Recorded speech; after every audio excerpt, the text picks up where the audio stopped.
जी हां, fact check में BJP के दावे निकले झूठे। अखिलेश और राहुल ने जारी की काशी और प्रयागराज की चौंकाने वाली फाइल। स्वागत है आप सभी का। आप देख रहे हैं द राजनीति का विशेष सेगमेंट खबर और विश्लेषण। मैं हूं जब्बार खान। दोस्तों, मोदी और योगी को लेकर सीधे सवाल ये क्यों पूछे जाने लगे कि काम के ना काज के, उल्टे दुश्मन है राम के। आखिर लोग उत्तर प्रदेश से लेकर देश के दूसरे हिस्सों में ऐसा सीधे सीधे क्यों कहा जाने लगा कि महज अपनी राजनीतिक महत्वाकांक्षाओं को पूरा करने के लिए वो सब कुछ किया जा रहा है जिसकी शायद जरूरत भी नहीं थी। दोस्तों, वाराणसी से लेकर प्रयागराज दोनों ही धार्मिक स्थलों पर जो कुछ हुआ और जिस किस्म की तस्वीरें देखने को मिली उसने सबको सन्न कर दिया है। और उन तमाम चीजों के बीच में योगी आदित्यनाथ के जरिए किए गए वो दावे, जिन दावों की हकीकत सबके सामने अखिलेश यादव ने ला दी। तो क्या योगी आदित्यनाथ गलत बयानी कर रहे थे? क्या उत्तर प्रदेश की राजधानी लखनऊ में आज से कुछ साल पहले जब सड़कों पर आलू और दूसरी ऐसी चीजें बिखेरी गई थी किसानों के प्रदर्शन में, उल्टा योगी आदित्यनाथ की सरकार ने उन्हीं लोगों पर केस दर्ज करवा दिए थे कि ये तो सरकार को बदनाम करने की कोशिश की जा रही है? क्या अब प्रयागराज से लेकर काशी तक वही योगी आदित्यनाथ करवा रहे हैं? बनारस में मणिकर्णिका घाट पर तोड़ फोड़ के बाद अब प्रयागराज में शंकराचार्य से बदसलूकी, साधु संतों से धक्का मुक्की, मारपीट, और इस पर बीजेपी फंस चुकी है। क्योंकि दोस्तों, शंकराचार्य स्वामी अभिमुक्तेश्वरानंद को शाही स्नान से रोका गया तो रोका ही गया, लेकिन उनके साथ में जिस किस्म की बदसलूकी की गई, जिस तरीके से धक्का मुक्की की गई, घसीटा गया, कांग्रेस ने कहा कि शाही स्नान की पुरानी परंपरा को आज तक न अंग्रेजों ने रोका, न मुगलों ने रोका, लेकिन मोदी और योगी ने रोक दिया। अखिलेश यादव ने भी बीजेपी सरकार को इसे एक तरीके से भारतीय जनता पार्टी की मानसिकता दिखा दी। और इसीलिए बहुत सारे लोगों ने सोशल मीडिया पर लिखा कि विकास, शिक्षा, स्वास्थ्य, बेरोजगारी घटाने, महंगाई घटाने, इन तमाम चीजों में तो सरकार का फेलियर दिल्ली से लेकर लखनऊ तक तो है ही है, मगर अब तो ये ऐसा लगता है कि सनातन विरोधी भी हो गए हैं अपनी राजनीतिक महत्वाकांक्षाओं को पूरा करने के लिए। दरअसल उत्तर प्रदेश के प्रयागराज में माघ मेला चल रहा, आप जान रहे हैं। मौनी अमावस्या के दिन ज्योतिष पीठ के शंकराचार्य अभिमुक्तेश्वरानंद सरस्वती को अपनी पालकी पर संगम तट पर शाही स्नान करने से रोका गया तो रोका गया, मगर उनके साथ में जो कुछ हुआ उसने सबकी आंखें उस तरफ लगा दी कि आखिर हो क्या रहा है। जबकि 40 साल से अभिमुक्तेश्वरानंद वहां जाते थे। होता क्या था दोस्तों, जब भी जाते थे तो लोग आसपास आते थे, उनको टच करने, उनको छूने की कोशिश करते थे श्रद्धा में, और इस बार वो पालकी पे जा रहे थे। पुलिस ने जो कुछ किया, जिस अंदाज में जो बर्बरता की गई है दोस्तों, और उसे मैं बर्बरता शब्द ही दूंगा, क्योंकि बुजुर्गों के साथ में, साधु संतों के साथ में अगर इस किस्म से घटनाएं की जाएंगी तो फिर ये कहकर नहीं बचा जा सकता कि वो पुलिस की गलती रही होगी, लोगों की गलतियां हुई। आपको याद है ना, पालघर में साधुओं के साथ में मारपीट और जान जाने के बाद में कैसे भारतीय जनता पार्टी ने उसको मुद्दा बनाया था, क्योंकि महाराष्ट्र में उनको राजनीतिक जमीन तैयार करनी थी। और यहां पर अब जो कुछ हुआ, भारतीय जनता पार्टी की कलई खुल गई है, क्योंकि खुद शंकराचार्य ने मारपीट का आरोप लगाया। और दोस्तों, जो दूसरी बड़ी घटना, जैसा कि आपने राजनीति के दूसरे शो में देखा कि किस तौर पर एक बुजुर्ग 85 वर्षीय बुजुर्ग को जूतों से पीटा गया, और ये सब कुछ योगी राज में हुआ।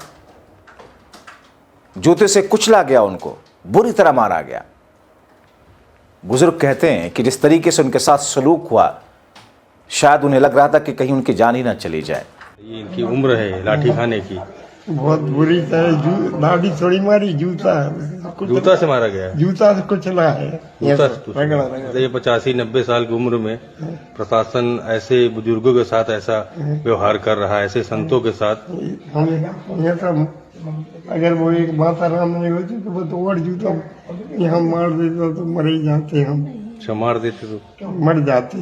अत्यंत दुखद। ये योगी जी की सरकार में साधु संतों का ये हाल होगा, और कोई सरकार होगी तो उनकी तो बात ही नहीं। बूढ़े ब्राह्मण गंगा जी की पावन नगरी में ये काम हो रहा है, इस पावन नगरी में ये हो रहा है। बाबा जी आराम हो जाएगा, परेशान मत होइए आप। ऐसी तकलीफ हुई है कि ये आज जो प्रयागराज में शंकराचार्य जी के साथ घटना हुई, पानी मिला न भोजन, सुबह 5 बजे से ना इनको पानी मिला है ना भोजन। तकलीफ में तड़पते रहे और तड़प रहे हैं। ऐसे में मोदी योगी को आईना दिखाने वाले इस बयान को जरूर सुनना चाहिए। हर धर्म कर्म की बात करता है। हिंदू धर्म में कर्म पे बहुत विशेष ध्यान दिया जाता है कि भाई अगला जन्म सुधारो। डे ऑफ जजमेंट क्रिश्चियनिटी में होता है, कयामत इस्लाम में होता है। अरे किसी से तो डरिए साहब, ये क्या कर्म है आपके? उड़ीसा में मैंने आपको एक उदाहरण दिया, हनुमान चालीसा पढ़ते हुए पुलिस स्टेशन के बाहर बैठे हैं साहब कि जिसने मारा मुसलमान को उनको रिहा करो। अभी पिछले हफ्ते गहलोत साहब ने आवाज उठाई, मेरे शहर उदयपुर से कन्हैया टेलर के जो हत्यारे थे, गहलोत साहब ने उसी वक्त दोनों बच्चों को नौकरी दिलवाई, मुआवजा दिया, तुरंत एनआईए को सुपुर्द कर दिया केस। कितने साल हो गए? केंद्र में आपकी सरकार कब शुरू से है? 12 साल से है। आज तक कन्हैया लाल टेलर को न्याय नहीं मिला, इंसाफ नहीं मिला। मैं आपको अनेक उदाहरण दे सकता हूं। ये न काम के हैं न राम के हैं, ये किसी के नहीं है। ये सिर्फ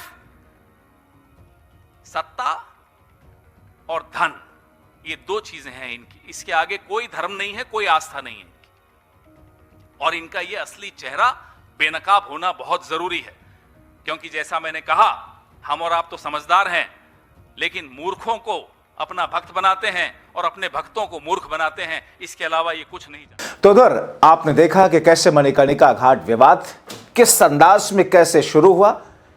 उत्तर प्रदेश की योगी आदित्यनाथ की सरकार और केंद्र की मोदी सरकार ने किस तौर पर, आपको याद होगा ना, मोदी साहब जब बनारस गए थे पहली बार चुनाव लड़ने, तो बोले ना मैं यहां आया हूं ना लाया गया हूं। तो आपने देख लिया काशी का हाल कितना क्यूट बना है। उधर दोस्तों आपने देखा कि कैसे मणिकर्णिका घाट विवाद शुरू हुआ और कैसे योगी आदित्यनाथ उस पर एआई फोटो लगाकर भ्रम की बात करने लगे कि साहब एआई फोटोज के जरिए भ्रम फैलाया गया, जबकि वहां पर कोई तोड़फोड़ नहीं की गई। जबकि मीडिया रिपोर्ट्स में कहा गया कि प्राचीन मूर्तियां, मंदिर, अहल्याबाई होलकर मूर्ति और अन्य देवी देवताओं की प्रतिमाएं तोड़ी गई हैं, तोड़ी जा रही हैं। और योगी ने क्या कहा कि कोई भी प्रमुख मंदिर या मूल मूर्तियां नहीं तोड़ी गई। पुलिस ने तस्वीर, वीडियो फैलाने का आरोप लगाते हुए 8 लोगों के खिलाफ एफआईआर भी दर्ज कर लिया। अखिलेश ने ट्वीट करके फैक्ट चेक करते हुए लिखा, मोतियों की तरह पिरोया जाता है, धरोहरें तोड़ी नहीं सजोई जाती हैं। अखिलेश यादव ने तीखा प्रहार करते हुए कहा, भाजपाई शासन प्रशासन पहले मिल बैठकर तय कर ले सच को छुपाने के लिए झूठा बयान क्या देना है क्या नहीं। 2 बयानों से झूठ की कलई खुल जाती है और जनता के बीच उनकी खिल्ली उड़ने लगती है। साथ ही शासन प्रशासन ने नजरें चुराकर बात करनी पड़ती है। भाजपाई प्रशासन शासन झूठ बोलने के लिए एक व्हाट्सएप ग्रुप बना ले। तो उधर कांग्रेस ने कहा कि बीजेपी सरकार में धार्मिक स्थलों पर हमले बढ़े हैं। पवन खेड़ा, जैसा कि थोड़ी देर पहले मैंने उनका बयान आपको सुनवाया कि किस तौर पर पिछले हफ्ते वाराणसी में देवी अहल्याबाई होलकर जी की मूर्ति तोड़ी गई, जिसे बाद में यूपी के मुख्यमंत्री ने उन लोगों पर एफआईआर उल्टा दर्ज करवा दी जिन्होंने इसका खुलासा किया। दोस्तों यही तो विडंबना है। अगर आप सरकार का विरोध करो किसी बात पर जो कि संविधान राइट देता, अधिकार देता है, सड़कों पर उतरकर मौन विरोध ही क्यों ना करो, तो आप ही के खिलाफ में बजाय इसके कि सरकार कटघरे में खड़े हो, मंत्री कटघरे में खड़ा हो, उन आवाज उठाने वाले मासूमों के खिलाफ ये सरकार FIR दर्ज करवाती है, जेलों में ठूंसती है। और वही यहां पर हुआ कि जिन लोगों ने इस पूरे षड्यंत्र का खुलासा किया, उन्हीं लोगों के खिलाफ 8 लोगों के खिलाफ FIR दर्ज हुआ। योगी आदित्यनाथ ने क्या कहा था कि साहब ये वीडियो AI है, लेकिन मुख्यमंत्री जी ये AI नहीं बेहयाई है। अखिलेश यादव ने कहा कि AI का वीडियो नहीं, ये आपकी बेहयाई है। अखिलेश ने योगी के आरोपों को गलत साबित करते हुए कहा कि यह बात काशी के घाट पर जाकर काशी वासियों की आंख में आंख डालकर क्या कह सकते हैं, ये सवाल नहीं चुनौती है। मैं आज के इस अवसर पर यही विनम्रता से अनुरोध करूंगा कि काशी को बदनाम करने की जो साजिश हो रही है, इसका पर्दाफाश होना चाहिए। मैं इसके लिए आपको कुछ फोटोग्राफ्स भी उपलब्ध कराऊंगा, पहले क्या था, बाद में क्या है, आज क्या है।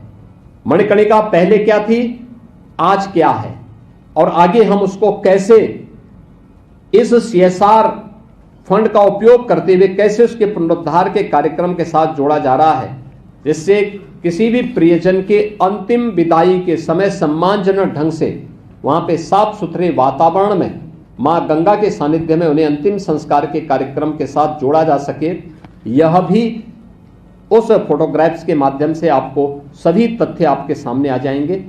मुझे आज के इस अवसर पर यही कहना था, और मैं चेतावनी दूंगा जो AI जनरेटेड वीडियो के माध्यम से जनता जनार्दन को गुमराह करके और भड़काने वाली कार्रवाई कर रहे हैं। मुझे लगता है कि सरकार एक तरफ जन भावनाओं का सम्मान करेगी, लेकिन कोई भी ऐसी भड़काने वाली कार्रवाई जो जन भावनाओं के साथ खिलवाड़ करने वाली होंगी और लोगों को भड़काने वाली होंगी, उसको भी स्वीकार नहीं करेगी।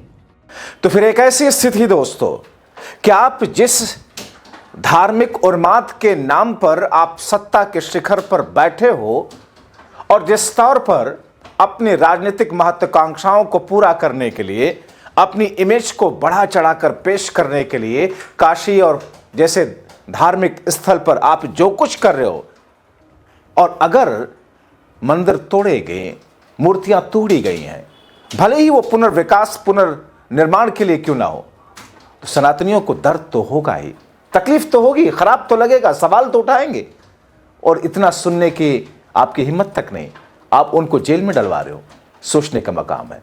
तो फिर महंगाई आपसे न रुके, बेरोजगारी दर लगातार बढ़ती जाए, शिक्षा स्वास्थ्य का हाल बद से बदतर हो जाए, आपसी सौहार्द को आपने मटियामेट कर ही दिया। एक मीडिया जो कि आवाज उठाता था बीते 11 वर्षों से, आपने दुनिया के अंदर उसे रसातल में पहुंचा दिया।